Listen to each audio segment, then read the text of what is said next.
News చూస్తున్నాం. బెంగళూరులో ఈ మధ్యాహ్నం బెంగళూరు దగ్గర రామేశ్వరం కేఫ్లో పేలుడు సంభవించింది. ఈ పేలుడులో 9 మంది గాయపడ్డారు.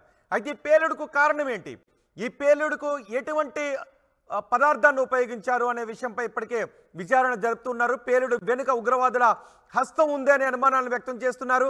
పేలుడు జరిగిన ప్రాంతంలో నట్లు, బోల్టులు, ఎలక్ట్రిక్ వైర్లను గుర్తించారు. టిఫిన్ బాక్స్ పేలుడుగా గుర్తించాయి దర్యాప్తు సంస్థలు.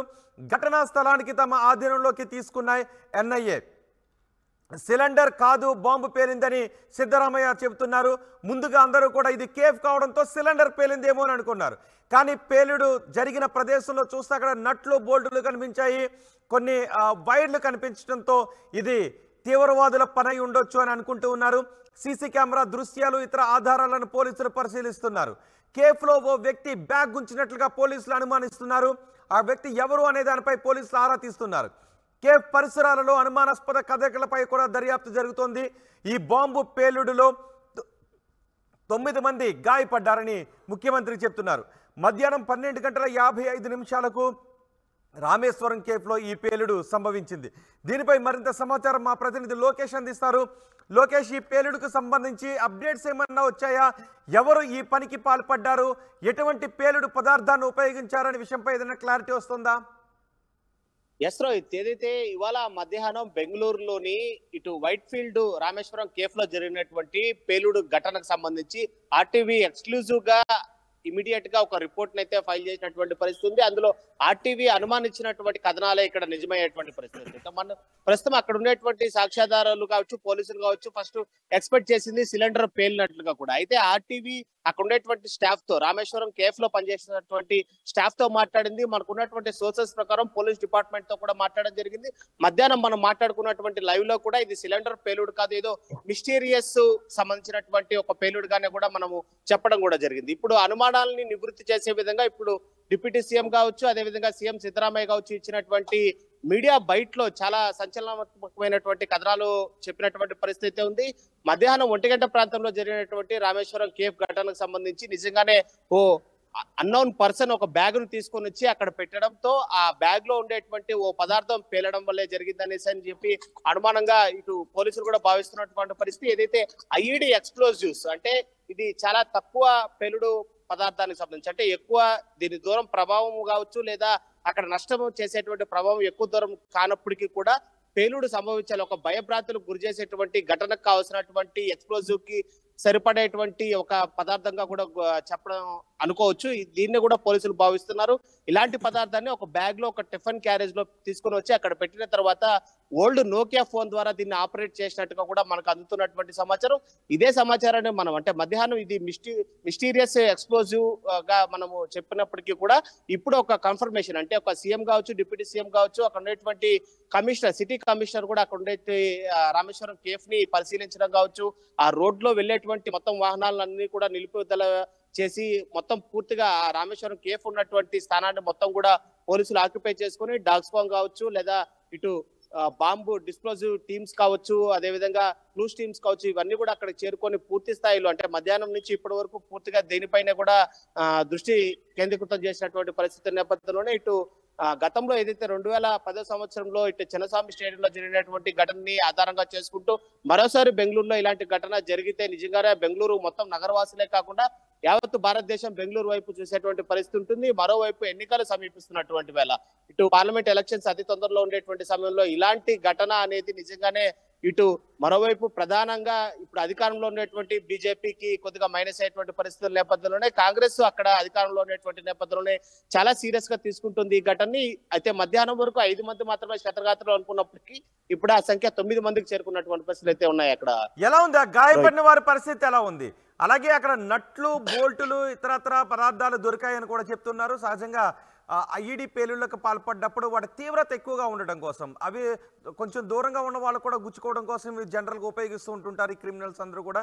సో అలాంటి ఆనవాళ్ళు అక్కడ లభించాయా? సాధారణంగా మీరు అన్నట్లుగానే నాటు బాంబులు అంటే రాయలసీమ జిల్లాకు సంబంధించి ఇటు కడప జిల్లా కావచ్చు, అటు సుదూర ప్రాంతాల్లో గతంలో జరిగినటువంటి నాటు బాంబు పేలుడులో కూడా కావచ్చు, దాని ప్రభావం పెంచడం కోసము గాజు సీసా పెంకులు లాంటివి ఉపయోగిస్తుంటారు. అదే సిచ్యువేషన్ కూడా ఈ రామేశ్వరం కేఫ్ సంబంధించినటువంటి ఐఈడి పేలుడు లాంటి పదార్థాన్ని ఉపయోగించారనేటువంటి అనుమానాలు మాత్రమే ప్రస్తుతం ఉన్నాయి. అక్కడ కూడా మీరు అన్నట్లుగా నట్లు, బోల్ట్లు, అదేవిధంగా ఎలక్ట్రికల్ వైర్లు లాంటి అంటే బ్లేడ్స్ లాంటివి దానిలో అంటే ఆ బ్యాగ్ లోనే ఇంక్లూడ్. న్యూస్ చూస్తున్నాం. బెంగళూరులో ఈ మధ్యాహ్నం బెంగళూరు దగ్గర రామేశ్వరం కేఫ్ లో పేలుడు సంభవించింది. ఈ పేలుడులో 9 మంది గాయపడ్డారు. అయితే ఈ పేలుడుకు కారణం ఏంటి, ఈ పేలుడుకు ఎటువంటి పదార్థాన్ని ఉపయోగించారు అనే విషయంపై ఇప్పటికే విచారణ జరుపుతున్నారు. పేలుడు వెనుక ఉగ్రవాదుల హస్తం ఉంది అనే అనుమానాలను వ్యక్తం చేస్తున్నారు. పేలుడు జరిగిన ప్రాంతంలో నట్లు, బోల్టులు, ఎలక్ట్రిక్ వైర్లను గుర్తించారు. టిఫిన్ బాక్స్ పేలుడుగా గుర్తించాయి దర్యాప్తు సంస్థలు. ఘటనా స్థలానికి తమ ఆధీనంలోకి తీసుకున్నాయి ఎన్ఐఏ. సిలిండర్ కాదు బాంబు పేలిందని సిద్ధరామయ్య చెబుతున్నారు. ముందుగా అందరూ కూడా ఇది కేఫ్ కావడంతో సిలిండర్ పేలిందేమో అని అనుకున్నారు. కానీ పేలుడు జరిగిన ప్రదేశంలో చూస్తే అక్కడ నట్లు, బోల్టులు కనిపించాయి, కొన్ని వైర్లు కనిపించడంతో ఇది తీవ్రవాదుల పనై ఉండొచ్చు అని అనుకుంటూ ఉన్నారు. సీసీ కెమెరా దృశ్యాలు, ఇతర ఆధారాలను పోలీసులు పరిశీలిస్తున్నారు. కేఫ్లో ఓ వ్యక్తి బ్యాగ్ ఉంచినట్లుగా పోలీసులు అనుమానిస్తున్నారు. ఆ వ్యక్తి ఎవరు అనే దానిపై పోలీసులు ఆరా తీస్తున్నారు. కేఫ్ పరిసరాలలో అనుమానాస్పద కదలికలపై కూడా దర్యాప్తు జరుగుతోంది. ఈ బాంబు పేలుడులో 9 మంది గాయపడ్డారని ముఖ్యమంత్రి చెప్తున్నారు. మధ్యాహ్నం 12:55 రామేశ్వరం కేఫ్లో ఈ పేలుడు సంభవించింది. దీనిపై మరింత సమాచారం మా ప్రతినిధి లోకేష్ అందిస్తారు. లోకేష్, ఈ పేలుడుకు సంబంధించి అప్డేట్స్ ఏమన్నా వచ్చాయా? ఎవరు ఈ పనికి పాల్పడ్డారు? ఎటువంటి పేలుడు పదార్థాన్ని ఉపయోగించారనే విషయంపై ఏదైనా క్లారిటీ వస్తుందా? ఎస్ రోహిత్, ఏదైతే ఇవాళ మధ్యాహ్నం బెంగళూరులోని ఇటు వైట్ ఫీల్డ్ రామేశ్వరం కేఫ్ లో జరిగినటువంటి పేలుడు ఘటనకు సంబంధించి ఆర్టీవీ ఎక్స్క్లూజివ్ గా ఇమీడియట్ గా ఒక రిపోర్ట్ అయితే ఫైల్ చేసినటువంటి పరిస్థితి ఉంది. అందులో ఆర్టీవీ అనుమానించినటువంటి కథనాలే ఇక్కడ నిజమయ్యేటువంటి పరిస్థితి. మన ప్రస్తుతం అక్కడ ఉండేటువంటి సాక్ష్యాధారాలు కావచ్చు, పోలీసులు కావచ్చు, ఫస్ట్ ఎక్స్పెక్ట్ చేసింది సిలిండర్ పేలినట్లుగా కూడా. అయితే ఆర్టీవీ అక్కడ ఉండేటువంటి స్టాఫ్ తో, రామేశ్వరం కేఫ్ లో పనిచేసినటువంటి స్టాఫ్ తో మాట్లాడింది. మనకు ఉన్నటువంటి సోర్సెస్ ప్రకారం పోలీస్ డిపార్ట్మెంట్ తో కూడా మాట్లాడడం జరిగింది. మధ్యాహ్నం మనం మాట్లాడుకున్నటువంటి లైవ్ లో కూడా ఇది సిలిండర్ పేలుడు కాదు, ఏదో మిస్టీరియస్ సంబంధించినటువంటి ఒక పేలుడుగానే కూడా మనము చెప్పడం కూడా జరిగింది. ఇప్పుడు అనుమానాలని నివృత్తి చేసే విధంగా ఇప్పుడు డిప్యూటీ సీఎం కావచ్చు, అదేవిధంగా సీఎం సిద్ధరామయ్య కావచ్చు ఇచ్చినటువంటి మీడియా బైట్ లో చాలా సంచలనాత్మకమైనటువంటి కథనాలు చెప్పినటువంటి పరిస్థితి ఉంది. మధ్యాహ్నం 1 గంట ప్రాంతంలో జరిగినటువంటి రామేశ్వరం కేఫ్ ఘటనకు సంబంధించి నిజంగానే ఓ అన్నోన్ పర్సన్ ఒక బ్యాగ్ ను తీసుకొని వచ్చి అక్కడ పెట్టడంతో ఆ బ్యాగ్ లో ఉండేటువంటి ఓ పదార్థం పేలడం వల్లే జరిగిందనేసి అని చెప్పి అనుమానంగా ఇటు పోలీసులు కూడా భావిస్తున్నటువంటి పరిస్థితి. ఏదైతే ఐఈడి ఎక్స్ప్లోజివ్స్ అంటే ఇది చాలా తక్కువ పేలుడు పదార్థానికి సంబంధించి, అంటే ఎక్కువ దీని దూరం ప్రభావం కావచ్చు లేదా అక్కడ నష్టం చేసేటువంటి ప్రభావం ఎక్కువ దూరం కానప్పటికీ కూడా పేలుడు సంభవించాలి, ఒక భయభ్రాంతులకు గురి చేసేటువంటి ఘటనకు కావాల్సినటువంటి ఎక్స్ప్లోజివ్ కి సరిపడేటువంటి ఒక పదార్థంగా కూడా చెప్పడం అనుకోవచ్చు.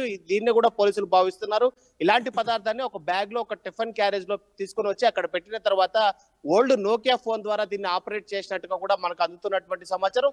ఇదే సమాచారాన్ని మనం అంటే మధ్యాహ్నం ఇది మిస్టీరియస్ ఎక్స్ప్లోజివ్ గా మనము చెప్పినప్పటికీ కూడా ఇప్పుడు ఒక కన్ఫర్మేషన్ అంటే ఒక సీఎం కావచ్చు, డిప్యూటీ సీఎం కావచ్చు, అక్కడ ఉండేటువంటి కమిషనర్, సిటీ కమిషనర్ కూడా అక్కడ ఉండే రామేశ్వరం కేఫ్ ని పరిశీలించడం కావచ్చు, ఆ రోడ్ లో వెళ్ళేటువంటి మొత్తం వాహనాలన్నీ కూడా నిలుపుదల చేసి మొత్తం పూర్తిగా రామేశ్వరం కేఫ్ ఉన్నటువంటి స్థానాన్ని మొత్తం కూడా పోలీసులు ఆక్యుపై చేసుకుని డాగ్ స్క్వాడ్ కావచ్చు లేదా ఇటు బాంబు డిస్ప్లోజివ్ టీమ్స్ కావచ్చు, అదేవిధంగా క్లూస్ టీమ్స్ కావచ్చు, ఇవన్నీ కూడా అక్కడ చేరుకొని పూర్తి స్థాయిలో అంటే మధ్యాహ్నం నుంచి ఇప్పటి వరకు పూర్తిగా దేనిపైన కూడా దృష్టి కేంద్రీకృతం చేసినటువంటి పరిస్థితి నేపథ్యంలోనే ఇటు గతంలో ఏదైతే 2010 సంవత్సరంలో ఇటు చిన్నస్వామి స్టేడియంలో జరిగినటువంటి ఘటనని ఆధారంగా చేసుకుంటూ మరోసారి బెంగళూరులో ఇలాంటి ఘటన జరిగితే నిజంగానే బెంగళూరు మొత్తం నగరవాసులే కాకుండా యావత్తు భారతదేశం బెంగళూరు వైపు చూసేటువంటి పరిస్థితి ఉంటుంది. మరోవైపు ఎన్నికలు సమీపిస్తున్నటువంటి వేళ ఇటు పార్లమెంట్ ఎలక్షన్స్ అతి తొందరలో ఉండేటువంటి సమయంలో ఇలాంటి ఘటన అనేది నిజంగానే ఇటు మరోవైపు ప్రధానంగా ఇప్పుడు అధికారంలో ఉన్నటువంటి బీజేపీకి కొద్దిగా మైనస్ అయ్యేటువంటి పరిస్థితుల నేపథ్యంలోనే కాంగ్రెస్ అక్కడ అధికారంలో ఉన్నటువంటి నేపథ్యంలోనే చాలా సీరియస్ గా తీసుకుంటుంది ఈ ఘటనని. అయితే మధ్యాహ్నం వరకు 5 మంది మాత్రమే క్షతగాత్రులు అనుకున్నప్పటికీ ఇప్పుడు ఆ సంఖ్య 9 మందికి చేరుకున్నటువంటి పరిస్థితులు అయితే ఉన్నాయి. అక్కడ ఎలా ఉంది ఆ గాయపడిన వారి పరిస్థితి ఎలా ఉంది? అలాగే అక్కడ నట్లు, బోల్టులు, ఇతరత్ర పదార్థాలు దొరికాయని కూడా చెప్తున్నారు. సహజంగా ఐఈడి పేలుళ్లకు పాల్పడ్డప్పుడు వాటి తీవ్రత ఎక్కువగా ఉండడం కోసం, అవి కొంచెం దూరంగా ఉన్న వాళ్ళు కూడా గుచ్చుకోవడం కోసం ఇవి జనరల్గా ఉపయోగిస్తూ ఉంటుంటారు ఈ క్రిమినల్స్ అందరూ కూడా. సో అలాంటి ఆనవాళ్ళు అక్కడ లభించాయా? సాధారణంగా మీరు అన్నట్లుగానే నాటు బాంబులు అంటే రాయలసీమ జిల్లాకు సంబంధించి ఇటు కడప జిల్లా కావచ్చు, అటు సుదూర ప్రాంతాల్లో గతంలో జరిగినటువంటి నాటు బాంబు పేలుడులో కూడా కావచ్చు, దాని ప్రభావం పెంచడం కోసము గాజు సీసా పెంకులు లాంటివి ఉపయోగిస్తుంటారు. అదే సిచ్యువేషన్ కూడా ఈ రామేశ్వరం కేఫ్ సంబంధించినటువంటి ఐఈడి పేలుడు లాంటి పదార్థాన్ని ఉపయోగించారనేటువంటి అనుమానాలు మాత్రమే ప్రస్తుతం ఉన్నాయి. అక్కడ కూడా మీరు అన్నట్లుగా నట్లు, బోల్ట్లు, అదేవిధంగా ఎలక్ట్రికల్ వైర్లు లాంటి అంటే బ్లేడ్స్ లాంటివి దానిలో అంటే ఆ బ్యాగ్ లోనే ఇంక్లూడ్ చేసినట్లుగా కూడా మనకు